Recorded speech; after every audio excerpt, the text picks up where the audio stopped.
is a war. It's happening now. It will decide the fate of humanity. The time to choose sides has come. We are the resistance. We are the INFOWAR.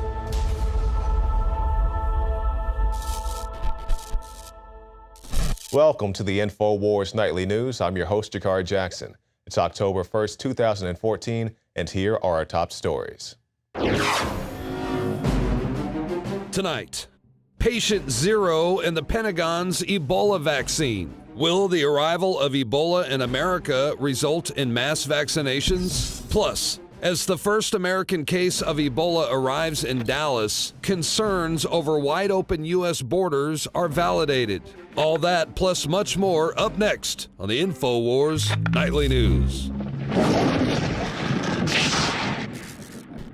In case you haven't heard, there is an international news story about a patient coming from Liberia carrying Ebola. This patient is now in Dallas, Texas. What started is this past month, a gentleman boarded a plane from Liberia, and we did some checking. We couldn't find any direct flights from Liberia to Dallas, Texas, which leads us to believe this gentleman stopped at least one place. He may not have gotten off a plane, but he at least stopped someplace and encountered some fresh passengers. But the CDC is telling us that the gentleman cannot possibly transmit the virus if he is feeling well, which he was at the time. So the story goes, the man came here, he interacted with some friends and family, some school children, which my understanding is these children have now returned to their school systems.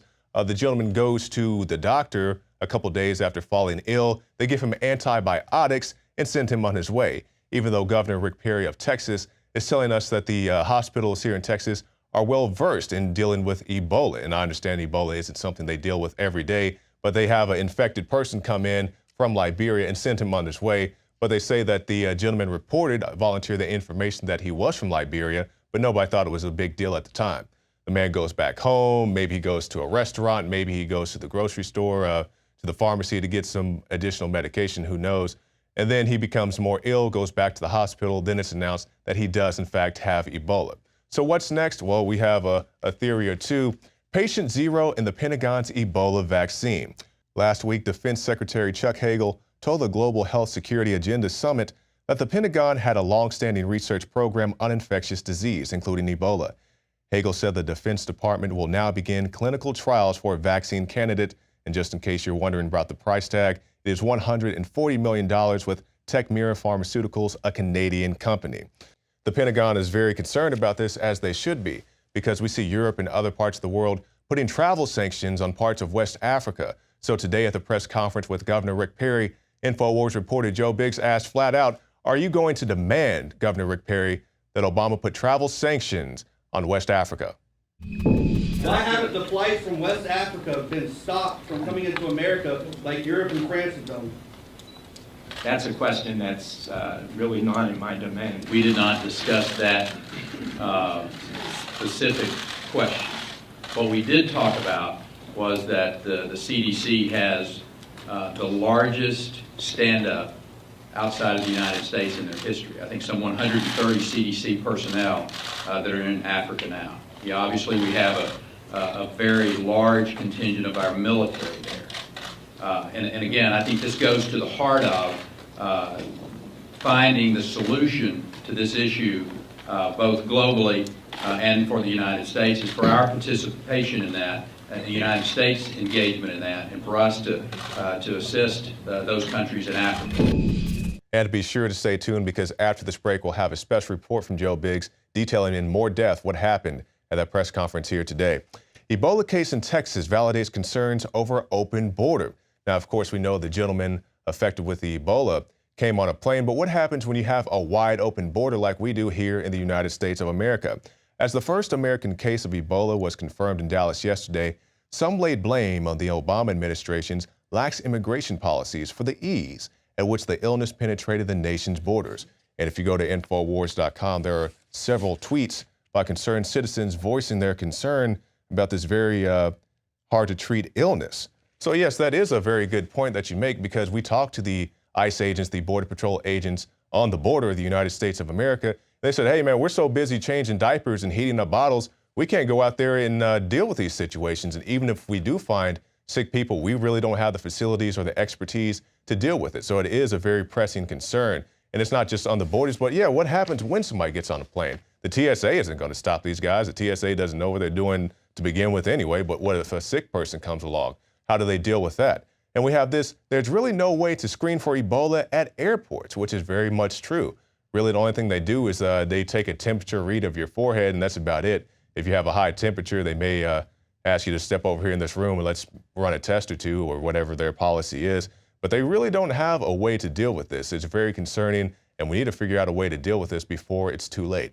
So we'll go out to break with this, a special report from Alex Jones breaking down everything you need to know about the Ebola situation. And then we'll have a special report from Leanne McAdoo detailing the link between these viruses, these illnesses, and the CIA. And also David Knight will have a special report, the breakdown telling you about supervolcanoes and how a site like Yellowstone really doesn't need a seismic event or a seismic situation to actually erupt. This is the INFOWARS Nightly News. Major scripting at the CDC, at the Obama administration level, and at the United Nations level. We've been saying this for several months. It is unprecedented to bring dozens and dozens of hot, infected, patient number one, ground zero, Ebola victims into the United States. It used to show up in 3 days. It shows up in 22 days now, meaning someone can spread and spread and spread. The default was it was level 4 containment, illegal, and those laws are still in the books, to bring someone with smallpox or Ebola or anything of that nature into the United States. U.S. citizens were to be held in quarantine on Navy ships, special medical ships that they have, and other facilities they have in places in Sierra Leone and other areas. This is unprecedented. We have top virologists in Bild in Germany saying 5 million will get it by December. The UN says 1.4 million. Most top virologists say it's beginning to go slightly airborne. That means it isn't hardy airborne, but it is clearly leaning towards being somewhat airborne. If that is the case, and that's why we're seeing this huge outbreak in Africa, you've got 7 nations now with it over in Africa. You have got tens of thousands of people a week flying in and out of West Africa into every major city in the world. And there should have already been a quarantine on Sierra Leone and a quarantine on Ghana and a quarantine on these other countries. That was standard procedure. It is a guarantee that you will get Ebola all over the world. Guaranteed with a 22-day carrier incubation period. We've talked to top medical doctors on this, so this is not my opinion. That's why we kept saying this is insane. There should have been an immediate embargo. Those countries, Sierra Leone and others, are literally collapsing right now, but they're letting the airport still run as middle-class and wealthy Africans and Westerners flee the nation. Then Obama injects 3,300 untrained U.S. troops into the middle of hell-hot zones. We kept telling people months ago, and got attacked by the mainstream media because they didn't want people to be warned up front. This had all the telltale signs of bare minimum allowing a crisis to get out of hand, aiding and abetting it, not letting a good crisis go to waste. But we know there's laboratories in the U.S., England, Africa, and other areas that have souped up Ebola. We've played frontline pieces, Nova pieces, admitting airborne Ebola escaped and killed monkeys in another lab in 1989. See, we're informed. And the system preys on the American people's ignorance to say, oh, don't listen to InfoWars, don't listen to Drudge. Don't listen to WorldNet Daily. Don't listen to those crazy people that actually have top scientists and medical doctors and virologists on. Oh, look, InfoWars is reporting on CDC medical journals 2 years ago saying Ebola had gone airborne. We got attacked. A month later, New York Times admitted they believe it's going airborne with a top virologist. The issue here is that I'm in Austin, Texas, literally 3 hours from Dallas.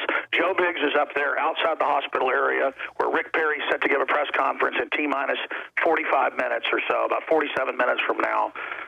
This is very serious because you have a huge Nigerian population, huge West African population in Dallas. And again, it's so politically correct that you've got the emergency managers in Dallas County openly saying, well, we're still going to tell the kids to stay home with this guy, but everything's okay. That entire family, ladies and gentlemen, should be locked up in a quarantine facility watching television and having a nice day so an epidemic doesn't get out of hand. You get one person giving it to 5, they give it to 10, they give it to 20, they give it to 40, they give it to 80, they give it to 100, and you see the numbers going up. Once you get about 10 or 15 people that have this, it's going to be unstoppable. And you're going to have tens of thousands, hundreds of thousands, maybe millions, maybe billions of people with Ebola. And on record, I want it on record that we pointed this out. It's not hard to point this out. This is default. This is default. That the minute there was a major outbreak, you shut down the aircraft coming in, or you make people sign a form that they will go on aircraft that everybody is then quarantined for at least a month once they get off of it. Instead, we knew the fix was in, so they would have plausible deniability a month ago when they started flying all these medical workers in with Ebola and putting them in regular hospitals that aren't even level 2, level 3 containment. Ladies and gentlemen, that violates federal law. This is a disaster. They want to use this to roll out more homeland security. Do I think this is the end of the world? No. I predicted they're going to have phases. Listeners, you've heard this hundreds of times. Phases of bio releases, souped up bio weapon releases to train us to go under medical tyranny, to train us to go under forced inoculation. So when they really release the deadly airborne Ebola or mousepox down the road to wipe out 90% of the population, a la 12 monkeys, the people will do what they're told, believing that they were protected by the government in the first few big outbreaks. This is directly out of the globalist script, ladies and gentlemen, directly out of V for Vendetta. This is how you conquer America and conquer the world. This is how you get the guns. This is how you bring in the tyranny, is you bring in terrorists. Notice how Texas is under attack. Everyone's fleeing the rest of the country to come to Texas because we have lower taxes and are libertarian conservative. The border is wide open, and they've targeted bringing in the buses. Texas. They've targeted Texas with all their different programs. Now Texas is where the Ebola is popping up. You can just see all of this going on, ladies and gentlemen, and now Paul Watson comes to visit the U.S. the first time he's visited me here in 9 years or 8 years, and now you're here in Texas, Paul Watson, 200 miles from Ebola, which they're very calmly saying, oh, yeah, some more of the family probably has it. It's no big deal. It's like getting a cold or something. No, ladies and gentlemen, I'm going to say this very slowly. The so-called U.S. government, the same ones that funded Al-Qaeda and ISIS, have now allowed dozens and dozens of people in with Ebola and did no screening at the airports for people coming in out of West Africa, with scientists saying 1.4 million with computer models are set to get it on the low end, 5 million now on the high end. That's by December. We're not talking about when they usually panic when 20 people have Ebola. I mean, the previous top outbreaks were a couple hundred. We're talking about countries collapsing right now as people are hanging basically off the aircraft to fly here, and our government's going, come on in. So the bottom line is the government, whatever's behind this, cannot and will not protect you. You've got to protect yourselves. And it is so disgusting, like a slow-motion automobile accident, to be seeing this unfold right now. Folks better be hitting their knees and praying to God, because if this Ebola gets out, and if it spreads with our compromised immune systems here in the United States and all the vaccines that people have been taking, and if it starts mutating with other things that are going on right now, and all the other mystery illnesses sweeping the country of kids that have been vaccinated, you can see with Dr. Pianka, a top eugenicist, saying 8 years ago that soon the airborne Ebola is coming and will kill 90%, and 95% standing ovation at the Texas Academy of Sciences, with people crying with joy as he projected a huge screen of red skulls on the wall. This is mainstream news, folks. Look it up.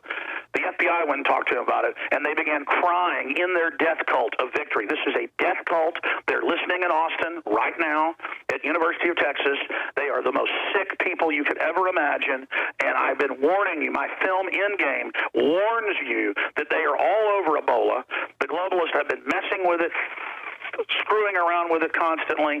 This is one of their main arsenal weapons. So is mousepox. Kills 90+% of people. And again, I don't think this is the big one. But it could be. I believe it's just a primer. In the past decade, we have witnessed unparalleled scientific discoveries in the area of health. But no one has put together a formula